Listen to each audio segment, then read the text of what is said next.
Hello everyone, welcome to Step Up Academy. This is Vanya Narain, your educator for English language. 9th class की बात हो रही है आज और हम 9th क्लास के लिए जो आप देख पा रहे हैं सब्जेक्ट जो है of course you know that I am your educator for English language और 9th क्लास की बात हो रही है। तो सबसे पहला जो हम स्टार्ट करने वाले हैं तो स्टार्ट हम कहाँ से करते हैं, ठीक है। एग्ज़ाम आने वाले हैं, we know that we don't have a lot of time at hand और फटाफट से पढ़ाई करनी है। बहुत ज़्यादा समय हमारे पास नहीं है, बहुत ज़्यादा इधर उधर to beat about the bush, we don't have that kind of time at hand. So what we need to do, हमें सबसे पहले शुरुआत कर लेते हैं अपन कोर्स स्ट्रक्चर से।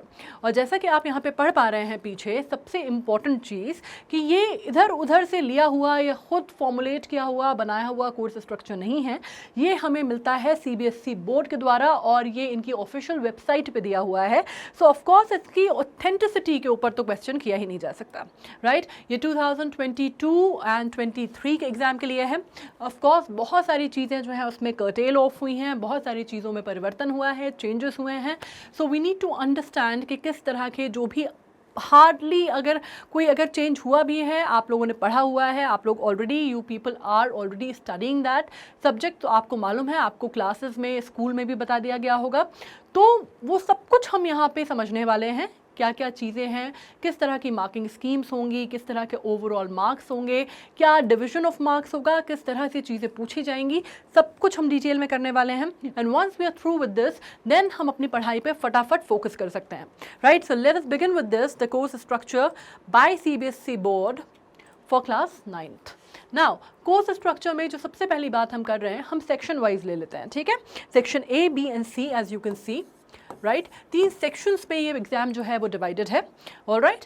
नाउ पहला सेक्शन जो है वो है आपका रीडिंग स्किल्स, या इसको हम एक नॉर्मल बोलचाल की भाषा में रीडिंग कॉम्प्रहेंशन भी बोलते हैं। या फिर अगर मैं आपको बताऊं तो ये स्कूल लेवल पे अब हम अनसीन पैसेजेस करते थे, राइट। अनसीन पैसेजेस करते थे, बिल्कुल वही चीज़ है, थोड़ा सा उसका अपग्रेडेड सा नाम है reading comprehension. So you don't have to worry about that too much. आपको एक पैसेज दिए जाएंगे, everything would be given in the passage, आपको उसमें से आंसर्स अटेम्प्ट करने हैं। Of course, difficulty level would be difficult depending on the grades, right? आपकी जो क्लास है, ग्रेड्स है, उसके ऊपर डिपेंड करता है। Let us understand the marking scheme and the total weightage. Total examination जो है ये सबसे पहले हम समझ लेते हैं कि सबसे इंपॉर्टेंट नोट जो है वो पल्ले बांध लेते हैं कि नोट ये है भाई साहब कि एनुअल एग्जामिनेशन जो है ना वो होने वाला है 80 मार्क का, मतलब होगा पूरे 100 मार्क का, लेकिन 80 मार्क का जो है वो मेन एग्जाम होगा और बाकी जो है वो आपके इंटरनल असेसमेंट है, ठीक है। इंटरनल असेसमेंट क्या मतलब जो स्कूल लेवल पे या क्लास लेवल पे हो रहे हैं, ठीक है, क्लियर है। मतलब दोनों चीज़ें मिला के कितनी हो गई अपनी 100 मार्क्स की, ठीक है, 100 मार्क्स पूरे। अब समझ लेते हैं कैसे हैं। रीडिंग कॉम्प्रहेंशन जैसे मैंने कहा इसका वेटेज जो है वो है 20, ठीक है। राइटिंग स्किल और ग्रामर का जो है वो है 30, ठीक है। मतलब राइटिंग स्किल्स में क्या आ गया आपका ग्रामर में अलग अलग टॉपिक्स आ गए, पार्ट ऑफ स्पीचेस आ जाएंगी, मॉडल आ जाएंगे, क्लॉजेज आ जाएंगे, बहुत सारी चीज़ें आ जाएंगी, टेंसेस आ जाएंगे, उनके बारे में हम पढ़ेंगे और डिटेल्ड डिस्कशन कर लेंगे। लेकिन आप अभी ये समझ लीजिए कि राइटिंग स्किल्स और ग्रामर जो है आपकी 30 मार्क्स की, और आपकी जो लिटरेचर की जो टेक्स्ट बुक्स हैं, है ना, जो आपने पढ़ी हुई हैं, आपको मालूम है फर्स्ट फ्लाइट आप पढ़ते हैं, फुटप्रिंट्स आपने पढ़ी हुई हैं, राइट। तो ये सारी जो चीज़ें हैं, ये जो आपका जो लिटरेरी जो आपका मटेरियल है, जो आपको दी गई हैं, जो आपकी टेक्स्ट बुक्स हैं, उसमें से आपका कितना आ जाएगा, जो सप्लीमेंट्री रीडिंग टेक्स्ट आपको दिए गए हैं उसमें से आ जाएगा 30 मार्क्स का, ठीक है। तो एक बार ये वेटेज स्कीम समझ में आ गई, 30 30 20, ठीक है, हो गया पूरा 80 मार्क का paper. Now let's understand the different sections. Reading की बात कर लेते हैं सबसे पहले। अब रीडिंग में भी किस तरह से डिवाइड किया जाएगा हमें वो समझना बहुत इंपॉर्टेंट है ना। अब जैसे मैंने कहा कि रीडिंग कॉम्प्रहेंशन बिल्कुल अनसीन पैसेजेस हमारे, बस उसका थोड़ा सा अपग्रेडेड सा नाम आ गया है, कॉम्पिटिटिव एग्जामिनेशन की दुनिया है आजकल, तो थोड़ा सा उसको पहले हम लोग अनसीन पैसेज बोलते थे, आप लोग रीडिंग कॉम्प्रहेंशन बोलते हैं वही चीज़। तो बहुत ज़्यादा डरने की बात नहीं है, बहुत ज़्यादा स्कोरिंग माना जाता है। बहुत स्कोरिंग इसलिए माना जाता है क्योंकि जितना भी नॉलेज है आपको बाहर से कुछ भी इधर उधर से नहीं लाना है, everything is given in that passage. आपको उसी पैसेज में सब कुछ दिया हुआ है और आपको क्या करना है, आपको अपने आंसर्स डिराइव करने हैं, ठीक है। अलग अलग टेक्निक होती हैं उनको करने की, वो जैसे हम पढ़ेंगे वैसे वैसे हम डिस्कस करते जाएंगे, जिसमें आपको मालूम है कि कैसे होते हैं डेरिवेशंस। कई बार आप इन्फेरेंस के थ्रू करते हैं, कई बार आप जो एक जनरल डायरेक्ट आंसर्स निकाल लेते हैं, कई बार टाइटल क्या दिया गया है वो पूछा जाता है, कई बार सेंट्रल आइडिया पूछा जाता है, कई बार ऑथर क्या कहना चाहता है। वो होता था ना कि इस पंक्तियों से कवि का क्या संशय है या क्या आशय है, संशय नहीं सॉरी आशय है, तो वही वाली चीज़ है कि क्या आशय है, हमें वो निकालना पड़ता है, ठीक है। तो अब इसमें आ जाते हैं, इस सेक्शन में क्या होगा, 2 रीडिंग पैसेजेस होंगे। सबसे इंपॉर्टेंट ये मान के चलो, ठीक है, 2 रीडिंग पैसेजेस होंगे और कितने मार्क्स के होंगे, आप ये समझ लो कि 20 मार्क्स के होंगे, ठीक है। अब इसमें क्या होगा, फैक्चुअल पैसेज होगा जो कितना लंबा होगा, 300 से 350 वर्ड्स के आसपास होगा, जिसमें 8 ऑब्जेक्टिव टाइप क्वेश्चंस होंगे, ठीक है। और इसमें ऑब्जेक्टिव टाइप क्वेश्चंस कौन से होते हैं, वो होता है ना, एक क्वेश्चन होता है जिसके ABCD आंसर होते हैं, जिस पर अपन कई बार टिक टैक टो भी खेल लेते हैं, है ना। वैसे टिक टैक टो नहीं खेलना चाहिए क्योंकि कई बार वो बहुत घातक हो जाता है, लेकिन समझने के लिए आसान है, ठीक है। मतलब 8 ऑब्जेक्टिव टाइप क्वेश्चंस होंगे जिसमें मल्टीपल चॉइस क्वेश्चंस भी आ जाएंगे। ये आ गया समझ में। दूसरे पे आते हैं, दूसरा होता है अपना डिस्कर्सिव पैसेज। अब देखो ये शब्द जो है ना डिस्कर्सिव, इसका मतलब क्या होता है, इसका एक अगर हम बिल्कुल लिटरल मतलब निकालते हैं डिस्कर्सिव का, तो इट मीन्स के कोई ऐसा, it means digressing from subject to subject, है ना। अगर डिस्कर्सिव का अगर मतलब निकालूं मैं, तो मैं बोलूँगी उसको डिग्रेसिंग फ्रॉम सब्जेक्ट टू सब्जेक्ट, ये मतलब हुआ। लेकिन अगर हम यहाँ पे डिस्कर्सिव पैसेज की बात कर रहे हैं तो उसमें बहुत सारी चीज़ें आ जाएंगी। ये इंटरोगेटिव भी हो सकते हैं, या आपकी लैंग्वेज भी देख सकते हैं, बहुत सारी चीज़ें इसमें एनालाइज की जाती हैं, ठीक है। अब वो कैसे होते हैं डिस्कर्सिव पैसेज, वो आप मान लीजिए तकरीबन 350 से 400 वर्ड्स के होंगे, मतलब इनसे लंबे होंगे, ठीक है, पहली चीज़। और इसमें 4 शॉर्ट आंसर टाइप क्वेश्चंस होंगे। तो ये हमारा जो टाइप है वो हमें क्लियर होना चाहिए। 4 शॉर्ट आंसर टाइप क्वेश्चंस होंगे जो आपकी इन्फेरेंस मतलब क्या बात लिखी गई है उस बात को हम किस तरह से समझ रहे हैं, या उस बात से हम क्या मतलब डिराइव कर रहे हैं, वो समझा जाएगा, ठीक है। इन्फेरेंस में कई बार आपसे टोन भी पूछ ली जाती है। इन्फेरेंस में कई बार आपसे ये भी पूछ लिया जाता है कि भाई सेंट्रल थीम जो है आप उससे क्या समझे, है ना। और इन्फेरेंस में कई बार ये भी होता है कि बिटवीन द लाइंस बात कितनी क्लियर हो रही है, ठीक है। तो ये बहुत इंपॉर्टेंट है। तो ये यहाँ पे इन्फेरेंस निकालना बहुत इंपॉर्टेंट है। आपकी इन्फेरेंस निकालने की जो आपकी क्षमता है वो करेगा, एवैल्यूएशन आप कितना अच्छा कर पा रहे हैं, और आपकी एनालिसिस कितनी अच्छी है, ठीक है। तो ये 3 बातें याद रखना, इन्फेरेंस, एवैल्यूएशन एंड एनालिसिस, ये 3 चीज़ों में आपको जज करेगा, ठीक है। अब इसमें 4 ऑब्जेक्टिव टाइप क्वेश्चंस भी होते हैं और यहाँ पे भी मल्टीपल चॉइस क्वेश्चंस होंगे। और ये मल्टीपल चॉइस क्वेश्चंस में एक और चीज़ उन्होंने थोड़ी सी हमें क्लियर कर दी है कि ये मल्टीपल चॉइस क्वेश्चंस जो होंगे वो हमारी वोकैबुलरी को, यानी कि हमारे शब्द ज्ञान को, या हमारे शब्दकोश जो है हमारा, या जो हमारी जिसको हम एक बहुत ही जिसको बोलते हैं ना आप एक बहुत ही सधी हुई लैंग्वेज में जिसको आप लेक्सिकल रिसोर्सेज बोलते हैं, वो टेस्ट करेंगे। मतलब वोकैबुलरी समझो, ठीक है, इतना गहराई में जाने की ज़रूरत नहीं है। अब मार्क्स समझ लो कितने हैं, ये 20 मार्क्स का है, यहाँ पे 8 मार्क्स के, और ये हो गए आपके 12 मार्क्स के, ठीक है। तो अब मतलब क्या डिवीजन समझ में आया कि ये जो बात की जा रही है 4 शॉर्ट टाइप आंसर्स जो हैं, शॉर्ट आंसर टाइप क्वेश्चन जो हैं, जो आपका इन्फेरेंस, एवैल्यूएशन और एनालिसिस जज कर रहे हैं, वो कितने मार्क्स के हैं, 8 मार्क्स के हैं। और उसके बाद जो 4 ऑब्जेक्टिव टाइप क्वेश्चंस हैं जो कि मल्टीपल चॉइस क्वेश्चन हैं, जो आपकी वोकैबुलरी टेस्ट कर रहे हैं, वो कितने हैं, 12 मार्क्स के हैं। मतलब अच्छा खासा भारी वेटेज जो है वो वोकैबुलरी को दिया गया है, ठीक है। तो आपको ये मालूम होना चाहिए कि आपकी वोकैबुलरी पे पकड़, या आपकी जो लैंग्वेज पे पकड़ है, वो बहुत अच्छी होने की ज़रूरत है, ठीक है। Now let's get to another one. अब हम आ गए हैं बी सेक्शन पे, ठीक है। बी सेक्शन आपको मालूम है हमारा क्या है, हमारी राइटिंग स्किल है, writing skill and contextual grammar. Contextual grammar का क्या मतलब हुआ भाई, ग्रामर तो हम समझ गए, है ना, व्याकरण, ग्रामर तो हम समझ गए, नाउन, प्रोनाउन, एडजेक्टिव, एडवर्ब, ये तो हमें मालूम है। कंटेक्चुअल से हमारा क्या मतलब होता है, कंटेक्चुअल से मतलब होता है कि जो चीज़ें हम कर रहे हैं उससे रिलेटेड, है ना, किसी कंटेक्स्ट में, है ना। कंटेक्चुअल शब्द जो आता है वो कहाँ से आता है, something pertaining to something, something is in pertaining, something is related to something और इन कॉन्टेक्स्ट टू समथिंग। ये क्लियर है। आप समझो क्या होता है। राइटिंग टास्क किस तरह के होते हैं ये समझो। इंटरनल चॉइस है ना, इसमें इंटरनल चॉइस दी जाएगी आपको, ठीक है। ये बहुत इंपॉर्टेंट है कि इसमें आपको ये बोला जाएगा कि या तो ये या फिर ये, और वाला जो फंडा है ना वो यहाँ पे आ जाएगा, इंटरनल चॉइस जो है वो आपको दी जाएगी।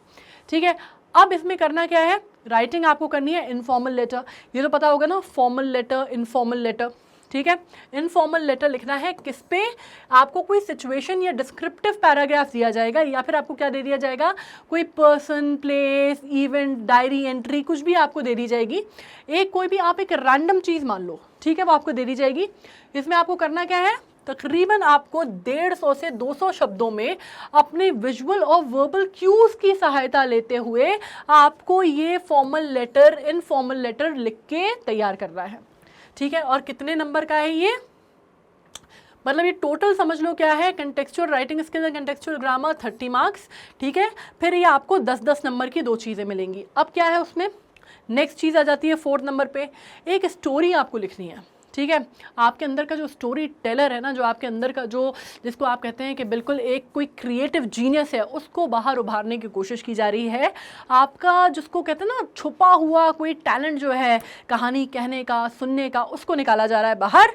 ठीक है, तो अपन को क्या करना है, अपन को एक स्टोरी लिखनी है जो कि हमें एक आउटलाइन दे दी जाएगी। ठीक है भाई, कोई सी मैंने आपको एक क्लू दे दिया कि आपको एक XYZ बात पे आपको स्टोरी लिखनी है, या मैंने आपको एक थीम बता दी, प्लॉट बता दिया, आपको एक बैकग्राउंड दे दिया और मैंने कहा कि भाई इस पे आपको इतने इतने वर्ड्स की, 150 से 200 वर्ड्स की आपको स्टोरी जो है बनानी है। ठीक है, तो एक आपको जब मैं क्लू दे दूंगी या आउटलाइन दे दूंगी, या मैं आपसे कहा कि भाई आपको एक लड़की की स्टोरी लिखनी है जो अपनी डॉल से बहुत प्यार करती थी और उसकी डॉल जो है वो कहीं खो गई। ठीक है, अब मान लीजिए कितना सा आपको क्लू मिल गया है, अब आपको इस पे क्या है करना है, आपको एक स्टोरी बनानी है 150 से 200 वर्ड की। ठीक है, हालांकि थोड़ा सा क्लीशे एग्जांपल दिया मैंने, डॉल और लड़की, लेकिन हाँ मतलब इस पर कुछ अलग सी ट्विस्ट वाली स्टोरी भी बना सकते हो, है ना। ट्विस्ट वाली स्टोरी ये बना सकते हो कि आपको उसमें क्या समझ में आ रहा है कि भाई एक जो घिसा पिटा ढर रहा है उसको छोड़ के कुछ अलग, कुछ बढ़िया सी स्टोरी, कुछ बढ़िया सा ट्विस्ट हम ले आए, कोई कॉन्फ्लिक्ट ले आए हम प्लॉट में। या फिर हम क्या कर सकते हैं, हम बहुत अच्छे अच्छे जो लेक्सिकल रिसोर्स है, जैसे मैंने कहा कि वोकैबुलरी के शब्दों का चयन करें और एक ऐसी स्टोरी गढ़ें जो किसी ने सोची ही नहीं थी, है ना, जिसमें आप क्या कह सकते हैं, बिल्कुल कहानी में यहाँ पे ट्विस्ट है, बहुत ही घुमावदार ट्विस्ट है जो किसी ने सोचा नहीं था, ऐसा क्लाइमैक्स भी हम उस पर दे सकते हैं। राइट, तो ये आपका क्रिएटिव जीनियस टेस्ट करेगा और आपको 10 मार्क्स भी दिलाएगा। ठीक है, come on, let's come to the next one. अब ये हो गया अपना ग्रामर, अब ये हो गया अपना सीधा सिंपल सा ग्रामर, व्याकरण। ठीक है, बचपन से पढ़ते आ रहे हैं, आज भी पढ़ रहे हैं, बड़ा कंफ्यूजिंग भी हो जाता है कई बार, लेकिन अपना काम क्या है कि अपन को इसको सिंपल वे में पढ़ना है, जितना सिंपल वे में हम इसको समझ सकते हैं, पढ़ सकते हैं, उतना सिंपल वे में।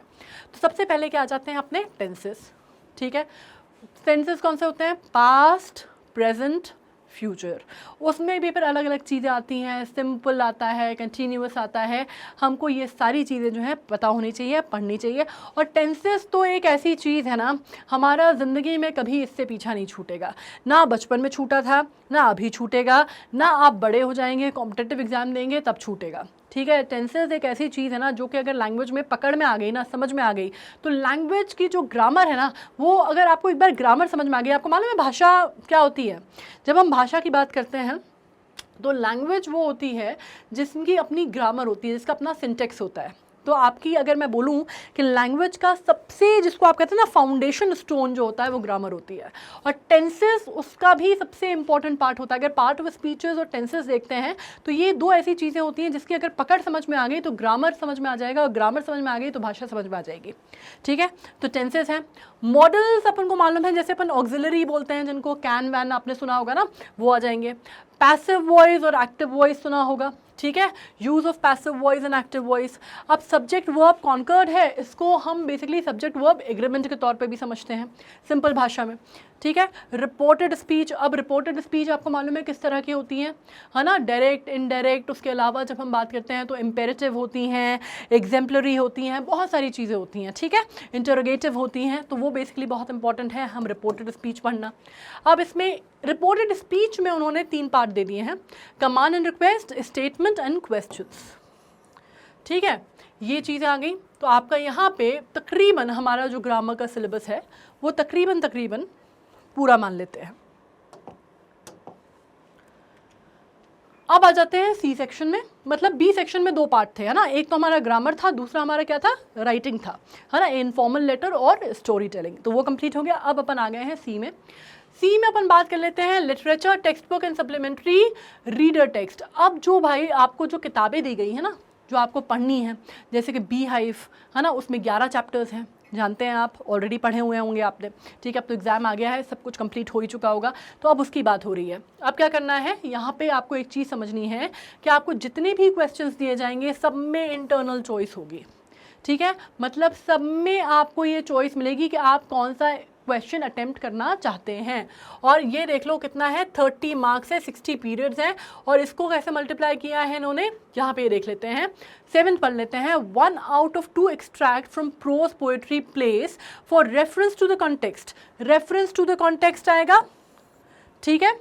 दूसरी बात आ जाएगी 2 शॉर्ट आंसर टाइप क्वेश्चंस आएंगे of 2 mark each based on interpretation. मतलब क्या आप उसको कैसे इंटरप्रेट कर रहे हैं या आपका क्या इंटरप्रिटेशन निकल रहा है, उसके बेसिस पे आपको आंसर्स देने हैं। और यहाँ पे मार्किंग स्कीम कैसी है, 2 into 5 = 10 मार्क्स, ठीक है।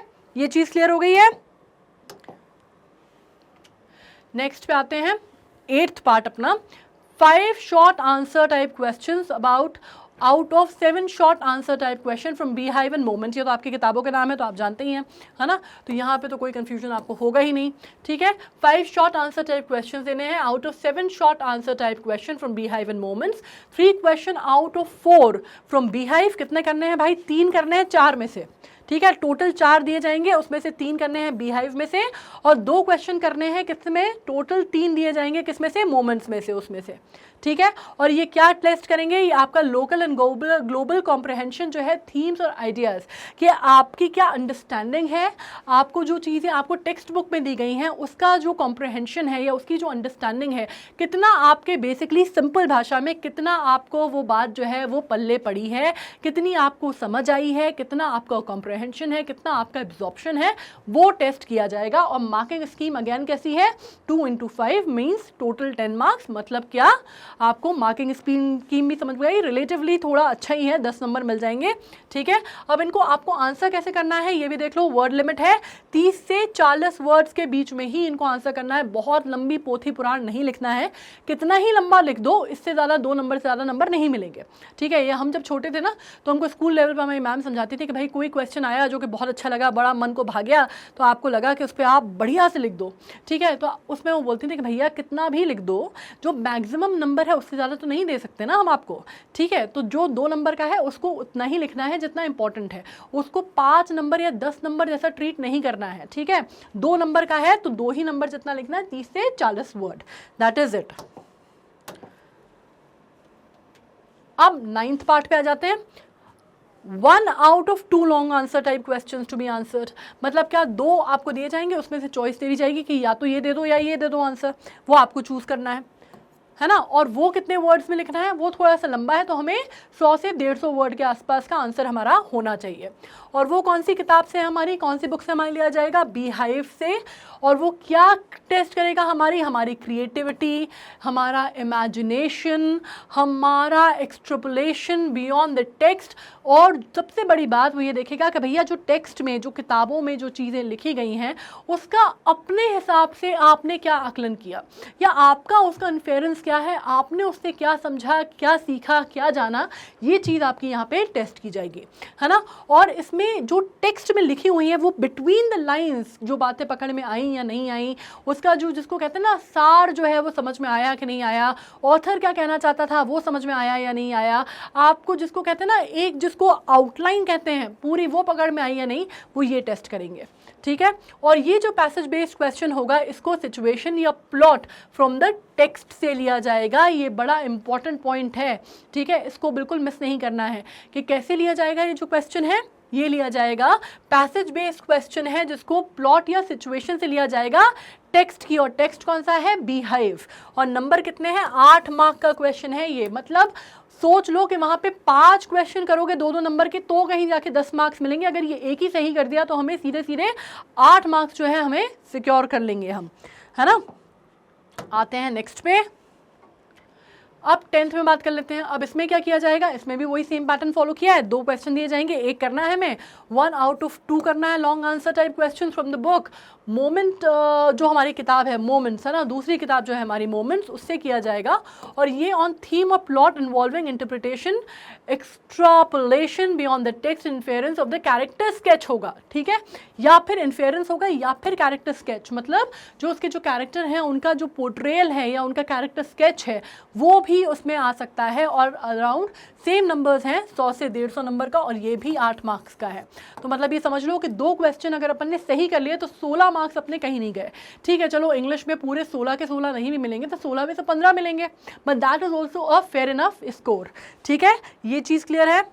अब प्रिस्क्राइब बुक्स जो हैं ये तो आप लोग ऑलरेडी क्योंकि पढ़ रहे हैं, एग्ज़ाम सर पे आ गए हैं, अभी तक इंटरनल असेसमेंट हो ही रहे होंगे, चल रहे होंगे, दे भी दिए होंगे। इंटरनल एग्ज़ाम्स जो हैं हाफ ईयरली और बाकी सारे एग्ज़ाम्स जो हैं वो आप दे ही रहे हैं, तो आपको मालूम है, ये तो मुझे बताने की ज़रूरत नहीं है, लेकिन फिर भी मैं यहाँ पे पढ़ दे रही हूँ आपको। बी हाइव है जो कि आपकी टेक्स्ट बुक है क्लास 9th की, मोमेंट्स है जो कि क्या है, सप्लीमेंट्री रीडर है क्लास 9th की, और वर्ड्स एंड एक्सप्रेशन जो है वो वर्क बुक है, ठीक है। इसमें हम बहुत ज़्यादा डिटेल डिस्कशन नहीं करेंगे क्योंकि ऑब्वियसली ये सब कुछ हम ऑलरेडी जानते हैं। अब इंटरनल असेसमेंट, ये जो इंटरनल असेसमेंट है मैं पढ़ दे रही हूँ। इंटरनल असेसमेंट के लिए आप लोग काफ़ी सारी मेहनत ऑलरेडी कर रहे होंगे, स्कूल्स में आपके इंटरनल असेसमेंट लिए जा रहे होंगे, तो मैं आपको सिर्फ बता देती हूँ ताकि आपको ये पता हो कि सीबीएसई ने क्या नोटिफिकेशन इस बारे में दिया है। लिसनिंग एंड स्पीकिंग कॉम्पिटेंसीज देखी जाएंगी, मतलब आप में बोलने की और आपकी जो लिसनिंग और स्पीकिंग है आपकी कितनी कोऑर्डिनेटेड है, वो कॉम्पिटेंसीज आपकी देखी जाएंगी। Of course assessment of listening and speaking skills will be 4, right. अब इसमें आप एक बात समझ लीजिए, 50 पीरियड है इसमें और 5 मार्क्स हैं। It is recommended that listening and speaking skills should be regularly practised in the class. ये तो आपके स्कूल में हो ही रहा होगा, मैं प्रिज्यूम करके चल रही हूँ, तो मुझे नहीं लगता कि इसमें हमें बहुत ज़्यादा कोई डिस्कशन की ज़रूरत है। आर्ट इंटीग्रेटेड एक्टिविटीज़ जैसे कि रोल प्ले के थ्रू हो सकता है, skits, dramatization etcetera can also be used, and I am very sure that all these techniques are already being used at your place, right, and everything is put in use. अभी तक जो भी चीज़ें यहाँ पे लिखी गई हैं and some more must be used, है ना, सब कुछ जो है वो अभी यूज़ होना भी चाहिए और हो भी रहा होगा, ठीक है। So I am not going into the nitty gritties of this now, and let us come to the next part. अब सीधे सीधे वे में हम ये बात कर लेते हैं कि कॉम्पिटेंसीज, जब मैंने बात की कि भाई कॉम्पिटेंसीज जो हैं वो जज की जाएंगी, है ना, बाकी क्या होगा, किस तरह की मार्किंग स्कीम है, वो सब कुछ हमने समझ लिया। अब जो सिंपल सी चीज़ मैं आपको समझाना चाहती हूँ या मैं बात करना चाहती हूँ वो ये है कि अगर कहीं पे कोई आपको कन्फ्यूजन है कि भाई ये अलग अलग पार्ट में जो डिवाइड किया गया है ABC, तो उसमें बेसिकली हमसे पूछना क्या चाह रहे हैं, या क्या ऐसी चीज़ हैं जो टेस्ट करना चाह रहे हैं, या हमारी कौन सी स्किल्स जो हैं they want to put at test, right, what are the competency that they want to really raise question on, right. So ये जो सारी चीज़ें जो हैं जिसको आप कह रहे हैं, इसको हम एक बार डिसाइड कर लेते हैं, डिस्कस कर लेते हैं, so that we are done with this. Reading comprehension, as I told you, सबसे पहले आपके कॉन्सेप्ट, राइट, कॉन्सेप्चुअल अंडरस्टैंडिंग, मतलब क्या, आपको जो कॉन्सेप्चुअल अंडरस्टैंडिंग के जो कॉन्सेप्ट है जो उस पैसेज में दिया गया है, आपको वो कितना समझ आ रहा है, आप उसको कितना समझ पा रहे हैं, आप उसको कितना इंटरप्रेट कर पा रहे हैं। कहीं ऐसा तो नहीं हो रहा कि आप वो लिखा कुछ है, वो लिखा चीन के बारे में है और आप जापान पहुंच गए, ऐसा तो नहीं है, राइट। तो वो आपसे ये जानना चाहते हैं कि आपको एक बेसिकली जो रिटन लैंग्वेज है, रिटन इंग्लिश लैंग्वेज है, उसको समझने में कोई दिक्कत या परेशानी तो नहीं आती है, आप उसको कितनी आसानी से कॉम्प्रहेंड कर पा रहे हैं और कितनी आसानी से आप उसके आंसर्स डिराइव कर पा रहे हैं। जैसे मैंने कहा कि टोटल मार्क्स जो है 20 हैं, वेटेड जो है 25% है, ठीक है। डिकोडिंग, अगेन वही बात है कि भाई कोई चीज़ लिखी गई है, उसमें अगर कोई जिसको कहते हैं बिटवीन द लाइन अगर कोई सटल सा मैसेज है तो क्या आप उसको समझ पा रहे हैं या नहीं, या आप उसको कितना जो चीज़ लिखी गई है, डिकोडिंग टेक्निकल वर्ड है तो बहुत ज़्यादा कंफ्यूज मत हो, लेकिन इसका मतलब सिंपल भाषा में ये है कि भाई कोई चीज़ जो लिखी गई है उसका मतलब, उसका आशय आप वैसे ही निकाल पा रहे हैं या नहीं निकाल पा रहे हैं, या कोई टोन है, ठीक है। फॉर एग्जाम्पल कोई टोन दी हुई है, अब वो टोन जिस तरह से होनी चाहिए, कई बार क्या होता है कि जो शब्द हम लिख रहे हैं वो और जो टोन है वो कॉन्ट्रडिक्टरी होती है, तो क्या हम बिल्कुल सही मतलब पे पहुंच पा रहे हैं, क्या हम ये समझ पा रहे हैं कि भाई जो लिखा हुआ शब्द है वो तो कुछ अलग लिखा हुआ है, ठीक है, लेकिन उसका जो आशय है या बिहाइंड द, जिसको कहते हैं ना बिहाइंड द सीन, जो थॉट प्रोसेस है वो क्या है, हम उसको डिकोड कर पा रहे हैं या नहीं, that is very important. Analysing and inferring, of course आप जानते हैं इन्फेयरिंग में आपको समझा ही चुकी हूँ। इंटरप्रेट करना मतलब किसी भी चीज़ को आपका क्या आप उसका संदर्भ निकाल पा रहे हैं, that is very important. And vocabulary is very important, क्योंकि वोकैबुलरी, कंटेक्चुअल वोकैबुलरी जो है, अनलेस आपकी एक पकड़ अपने लैंग्वेज पे नहीं होगी, है ना, एक जिसको आप कहते हैं कि ऑफ कोर्स कोई आपसे एक्सपेक्ट नहीं करता कि कोई रॉकेट साइंस आएगा, या कोई आपसे एक्सपेक्ट नहीं करता कि कोई ऐसी चीज़ पूछ ली जाएगी जो 9th ग्रेडर को नहीं समझ में आएगी। मतलब वैसी ही वोकैबुलरी रखी जाएगी जो एक 9th क्लास के बच्चे को, एक रीजनेबल सूझबूझ के बच्चे को आती होगी, ठीक है। तो आपकी उतनी पकड़ लैंग्वेज पे है या नहीं है, दैट इज़ वेरी इंपॉर्टेंट, क्योंकि अगर नहीं है तो फिर आपको उसको इन्फर करने में या उसका इंटरप्रिटेशन निकालने में, डिकोड करने में बहुत दिक्कतें और बहुत समस्याएं आएंगी। तो ये सारी चीज़ें जो हैं आपकी काहे में टेस्ट की जाएंगी, आपके आरसी में, ठीक है। सेकेंड पार्ट जब हम बात करते हैं राइटिंग स्किल्स एंड ग्रामर का, तो इसमें आपके क्रिएटिव एक्सप्रेशन, जैसे मैंने कहा कि 2 पार्ट थे। एक में तो आपकी सबसे पहली बात थी आपका क्रिएटिव जीनियस देखा जाएगा कि भाई वो जो इनफॉर्मल लेटर की बात हो रही है वहाँ पे, या फिर जो स्टोरी दी गई है उसमें आपको जो स्टोरी फॉर्म करनी है उसमें, ठीक है। तो वहाँ पे तो आपको क्या देखा जा रहा है, आपकी क्रिएटिविटी कितनी है, आप आउट ऑफ द बॉक्स कितना सोच पाते हैं और कितना बढ़िया आप उसको लिख पाते हैं, या क्रिएटिव राइटिंग स्किल्स आपकी कितनी है, ठीक है, ये सब देखा जाएगा। क्रिएटिव एक्सप्रेशंस आपके कितने हैं, आप अपने ओपिनियंस को किस तरह की भाषा में ढाल सकते हैं, या किस तरह की भाषा का इस्तेमाल करते हुए अपनी बात को रख सकते हैं, कितने पावरफुल एक्सप्रेशन आप यूज़ कर सकते हैं, ये चीज़ देखी जाएगी, ठीक है। रीजनिंग, आप किसी भी चीज़ के पीछे कोई ना कोई लॉजिक, कोई ना कोई कारण, कोई ना कोई रीज़न आउट होता है ना। बिल्कुल आप ऐसा नहीं होगा कि you are talking some Greek and Latin and people are not able to understand anything of it, right. There has to be a reasoning, there has to be a justification, there has to be a logical coherence in whatever you are writing. तो वो कितना आ रहा है, illustrate कितना कर पा रहे हैं आप, अप्रोप्रिएट कितना है, लाइक जो आपसे पूछा गया है, पता चला कि आपको स्टोरी दी गई है लड़की की और आपने लिख दिया कोई एक लड़का था जो जंगल में घूमने जा रहा था, उसके ऊपर की पूरी कहानी, तो वो नहीं चल पाएगा। जैसे वो होता था ना कि भाई एक बच्चा है उसने गाय के ऊपर ऐसे याद कर लिया, अब पता चला वो किसी और के ऊपर भी आ गया तो भी वो गाय के ऊपर ऐसे लिखाया, तो वो नहीं होगा। मतलब बिल्कुल ही इधर उधर का नहीं हो सकता है, आपको एक कोहेरेंस या एक कनेक्शन होना बहुत इंपॉर्टेंट है, और कितना आप उस चीज़ से जोड़कर या रखकर आप उसको लिख पा रहे हैं, that is very important, right. आप कितना अप्रोप्रिएट फॉर्म में लिख पा रहे हैं, और आपकी फ्लुएंसी, जिसको कहते हैं ना कि जो पैसेजेस आप लिख रहे हैं उसमें एक दूसरे से वो कितने इंटरलिंक्ड हैं, दैट इज़ वेरी इंपॉर्टेंट। और आपकी फ्लुएंसी से मेरा मतलब बोलने की फ्लुएंसी नहीं है, यहाँ पे एक लिखने की भी एक फ्लुएंसी होती है, लिखने का भी एक फ्लो होता है ना। तो वो फ्लो कितना स्मूथ है, आप कितना स्मूथली उसको मेंटेन कर पा रहे हैं, वो चीज़ देखना इंपॉर्टेंट है, right. Applying conventions using integrated structures with accuracy and fluency, मतलब वही बात हो गई कि हम कितना ज़्यादा ग्रामर के स्ट्रक्चर्स का ध्यान रख पा रहे हैं, हम कितना ज़्यादा उसकी फ्लुएंसी का ध्यान रख पा रहे हैं, हम कितना एक्चुअली, आप ऐसा तो नहीं कर रहे कहीं कि आपको जब एक सब्जेक्ट होता है, एक सेंटेंस में एक प्रेडिकेट होता है, आप ऐसा तो नहीं हो रहा है that you are jumbling up things and what you are saying is not making any sense और that is not grammatically correct, right. आप ग्रामेटिकली जो सिंटेक्स है वो कितना करेक्ट फॉर्म कर पा रहे हैं, that is also something that will be seen. अब इसका वेटेज आप देख लीजिए, 30 मार्क्स का है और वेटेज इसका कितना है, 37.50%। Alright, now come down to this literature text book and supplementary reading text. Of course इसमें जो आपने पढ़ा है ना, जो आप क्लास में स्कूल में जो टेक्स्ट बुक में पढ़ रहे हैं वो आपको बताया गया है, सारे चैप्टर्स जो हैं आप कंप्लीट कर चुके हैं। तो ये सबसे बड़ी बात है कि भाई आपकी मेमोरी कितनी है ना, जिसको आप कहते हैं ना आपकी स्मरण शक्ति जो है वो कितनी है, आप रिकॉल कर पा रहे हैं या नहीं कर पा रहे हैं, how much you are able to understand and how much you are able to put into that. आपकी रीजनिंग कैसी है, are you able to understand the gist of the story, are you able to drive what is being told to you और what the ma'am actually in the class made you study, आपको कितना पकड़ में आ रहा है, that is very important. Applying literacy convention, illustrating and justifying etcetera, extract relevant information, जो कि आपको एक्सट्रैक्ट करनी है relevant information, identifying the central theme and sub theme, understanding the writer's message and writing fluently.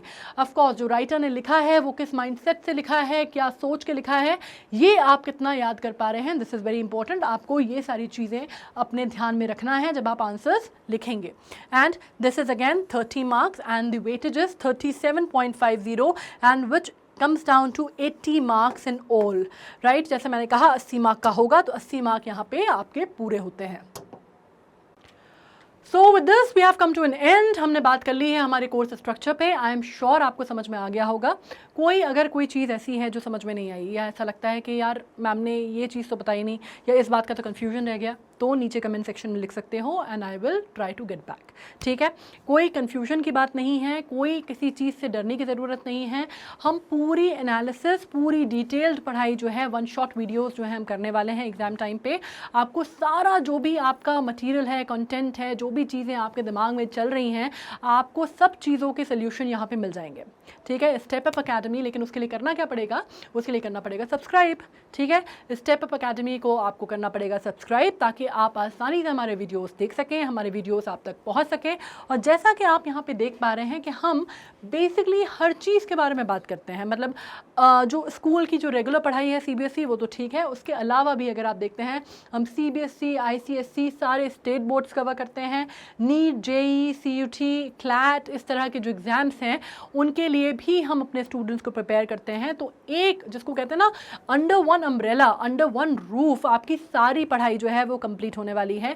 मतलब किसी भी प्रकार का कोई भी आपको कहीं पे भी जाने की, भटकने की, परेशान होने की ज़रूरत नहीं है। ठीक है, अब इसके साथ आप कर लीजिए फटाफट हमको सब्सक्राइब, ताकि हमारे जो वीडियोज़ हैं आप तक पहुँच सकें और आपकी पढ़ाई जो है बढ़िया तरीके से हो सके। ठीक है, अब मैं इसी नोट पे करती हूँ साइन ऑफ। अगले सेशन में जब हम मिलने वाले हैं तो हम करने वाले हैं अपनी वन शॉट रिविजन्स और हम करने वाले हैं अपनी पढ़ाई की शुरुआत। ठीक है, so bye then you take care of yourself and be good, be healthy, study well and stay safe. Thank you so much.